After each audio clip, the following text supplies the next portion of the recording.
Bonjour à toutes, bonjour à tous, c'est Raph. Alors, nous sommes sur le Dow Jones en 4 heures.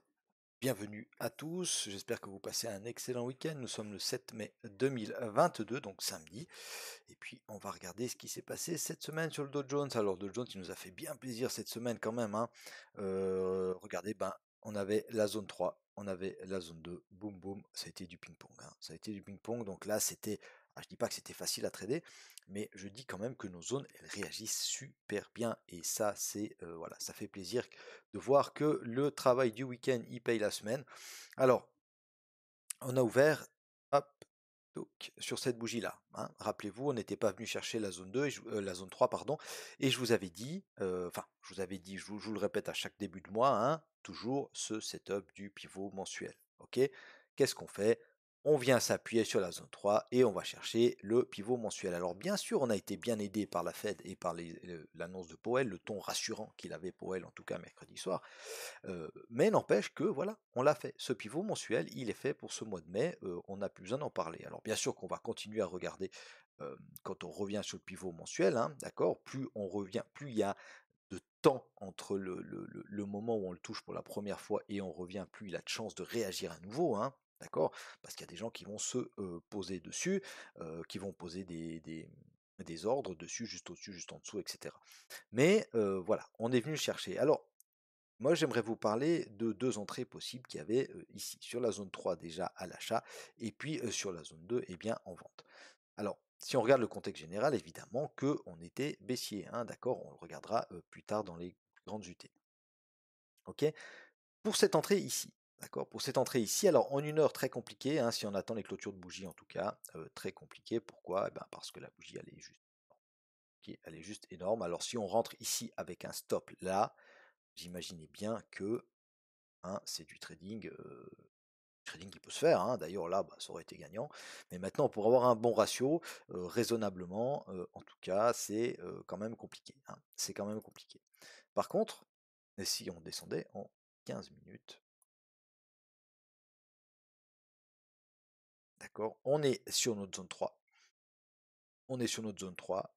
Alors, il est 20h45, évidemment qu'il faut être devant l'écran à ce moment-là, mais on est sur notre zone 3, on a un railroad track sur la zone 3, et là, le stop, il est beaucoup plus raisonnable, hein, d'accord? On a une centaine de points de stop, ok? Et puis, ça part directement à la hausse. Donc là, pour avoir un ratio positif déjà de 2, c'est relativement correct. Et puis ensuite, eh bien, si on voulait aller chercher notre zone 2, voilà, ça fonctionnait, hein, d'accord? Alors ça ne fonctionne pas toujours, hein, évidemment, mais là, en l'occurrence, notre zone 3, elle a super bien réagi. Alors on va revenir en 4 heures et puis on va s'intéresser à ce qui s'est passé ici. Alors, on a cassé ces plus hauts là, d'accord? Par contre, on les a juste pas cassés, ceux-ci. Ok. Et là, on voit que ça commence à galérer. Ok. Alors c'est compliqué toujours, hein, après avoir vu une journée très très haussière comme ça, à se mettre à vendre. Ça, je le sais, parce que psychologiquement, c'est pas facile. Mais dites-vous bien une chose, dites-vous bien qu'on est dans la zone 2. D'accord? Qu'on a traversé le pivot mensuel sans se réappuyer dessus. Alors, il y aurait déjà un trade intraday à faire pour revenir se réappuyer sur le pivot mensuel, d'accord? Cassure retest, d'accord? C'est très rare qu'on casse comme ça le pivot puis qu'on s'envole et qu'on vienne plus jamais le voir. Donc là, déjà, il y a beaucoup de probas qu'on vienne se réappuyer au moins une fois dessus. On a notre moyenne 200, d'accord, qui est pentifiée vers le bas, et bien forcément, elle bloque, hein. Une moyenne, quand elle est pentifiée, souvent, elle est quand même elle fait office de résistance ou de support, hein, selon sa pente, d'accord? On a les 34 000, d'accord? Donc on a quand même pas mal d'arguments. On a le pivot annuel, on a fait un petit excès dessus, même si on a beaucoup travaillé, hein, c'est une grosse. Donc cette zone 2, voilà, on sait pourquoi on l'avait inscrite, et puis, eh bien, force est de constater qu'elle fonctionne. Et là, on avait quand même une belle entrée à faire, hein, entrée en 1 heure. Alors, on a deux choses, hein. On a ici un petit double top, d'accord? Alors, ça reste une figure chartiste, ça marche pas, voilà, il y a des gens qui diront que ça marche, d'autres qui diront que ça marche pas. Ce double top, en tout cas là, il a fonctionné, hein. Il n'est pas très très beau, mais il a fonctionné.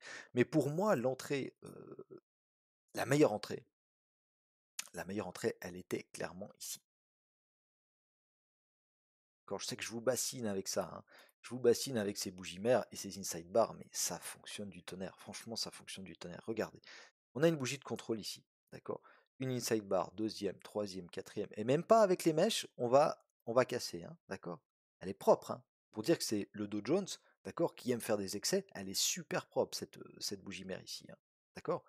Donc c'est clair qu'il faut être patient, d'accord? Et quand ça casse, ah bah ça part fort, hein. Ça part fort, il n'y a pas de retest, là, faut pas attendre le retest. Alors peut-être que si on descend en 5 minutes, en 2 minutes, on arrivera à trouver un retest. Mais en tout cas, en 1 heure, aucun retest, d'accord? Mais ça, c'était une super belle entrée, d'accord?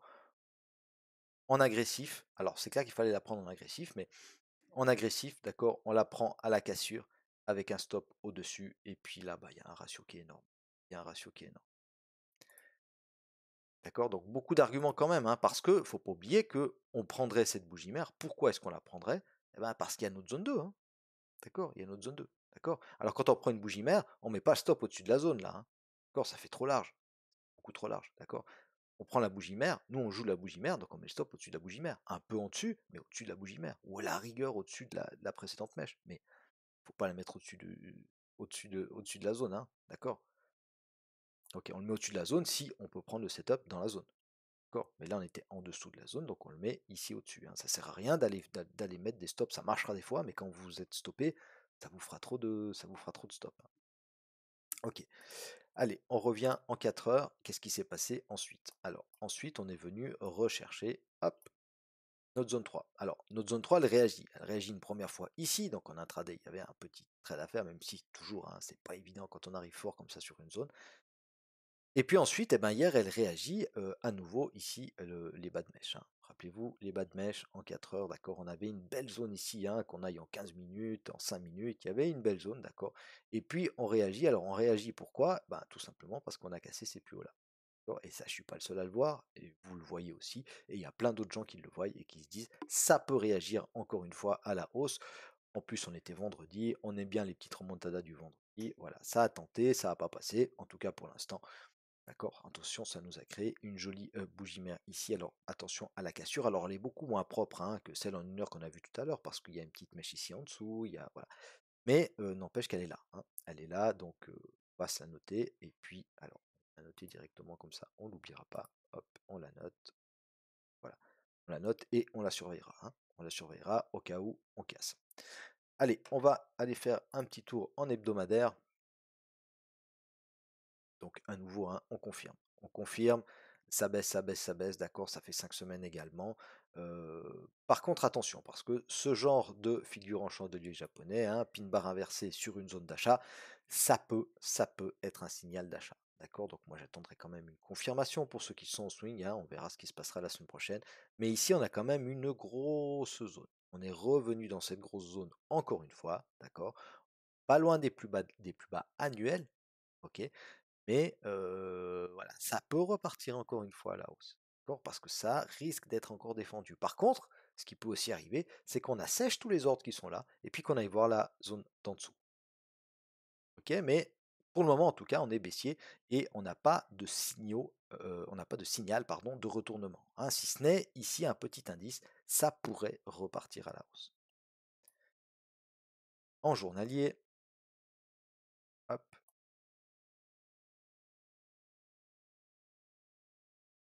ok, en journalier, hein, comme on disait, on est toujours bloqué dans cette bougie mensuelle.